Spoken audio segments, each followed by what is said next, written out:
بنادي أعضاء هيئة تدريس جامعة الإسكندرية للسيد الأستاذ الدكتور أيمن نور دعما لوقفاتنا الاحتجاجية وأقسامنا.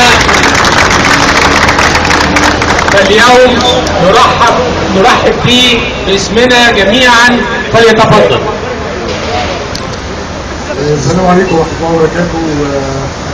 أسعد الله صباحكم وصباح مصر الجميلة، يوم 6 أكتوبر يوم مصر، ولعله يكون بشرة خير لمصر اللي محتاجة نصر حقيقي، نصر بجد، نصر يطهر مصر من الفساد اللي تغلغل في كل المواقع، في كل المفاصل، في كل الهياكل، في كل المؤسسات.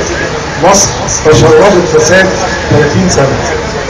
اللي حصل يوم 11/2 كان مشهد سعيد، لكن مش معناه ان القصة انتهت وان مصر رجعت ليها.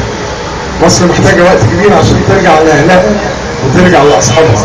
مصر كانت مخطوفة من أبنائها، مخطوفة لحساب عصابة محدودة جدا كانت بتدير هذا البلد وكانت بتتحكم في مصيره وفي مساره. اللي بيحصل النهارده منكم جزء من الجهد الحقيقي لاسترداد مصر، جزء من تطهير مفاصل هذه الأمة اللي بحاجة أن تتخلص من كل من شارك في إفساد الحياة، سواء كانت الحياة السياسية أو الحياة الجماعية أو الحياة الديمقراطية. احنا محتاجين نطهر مصر من اللي أفسدوا الحياة الاقتصادية، ومحتاجين نطهر مصر من اللي أفسدوا مفهوم الأمن واعتدوا على الحرية. محتاجين نطهر مصر من جامعات مصر ومن تعليم مصر، ودي البداية الحقيقية، لأنه لا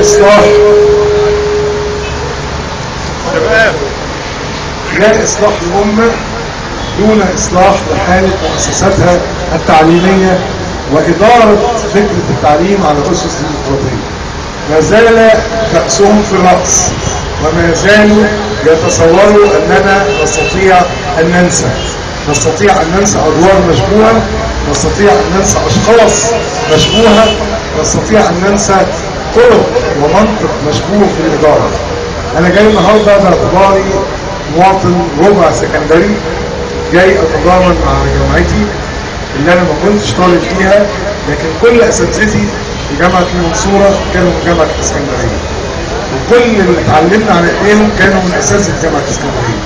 فانا بنتمي انتماء غير مباشر لهذه الجامعه، وامي كانت بتدرس الى ان انهت الدكتوراه هنا في جامعه الاسكندريه، فليا في كل مكان فيها معنى وذكرى. جاي اقف مع زملائي، جاي اقف مع ابنائي واقول لهم احنا كلنا ايد واحده. انا مش جاي لا لغرض سياسي ولا لغرض انتخابي ولا عندي اي تصور لهذا. انا جاي اقول لكم كلنا في هذا المركز، كلنا في هذا الموقف، كلنا يجب ان نكمل المسيره كي تنتهي ان شاء الله بتحقيق اهداف ثورتنا، وهي تطهير مصر وتحرير مصر. احنا منتظرين ان شاء الله في المرحله القادمه نقدر نهيئ المناخ الانتخابي والمناخ الديمقراطي بصورة صحيحة، ونستعد للانتخابات البرلمانية القادمة هي الأهم في تاريخ مصر. احنا محتاجين طلبة الجامعة وأساتذة الجامعة كمان يلعبوا دور كبير في توعية الناس بأهمية المشاركة وأهمية الاختيار.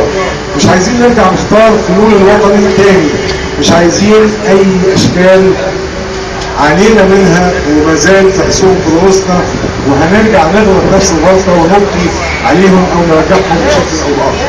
كل من كان له علاقة بمبارك أرجوكم قاطعوه، كل من كان له علاقة بحزب مبارك أرجوكم أسقطوه، سواء كان على مستوى الجامعة أو على مستوى الحياة العامة والحياة السياسية. أنا بقول لكم مصر في خطر، لأن في ناس بتتوحم مرة تانية على مصر بعد 30 سنة مش بعوش، عايزين تاني يرجعوا يتوحموا علينا ويتلونوا ويغيروا مواقفهم. أرجوكم افصلوا بين الناس اللي بتغير موقفها النهارده والناس اللي كان عندها موقف حقيقي.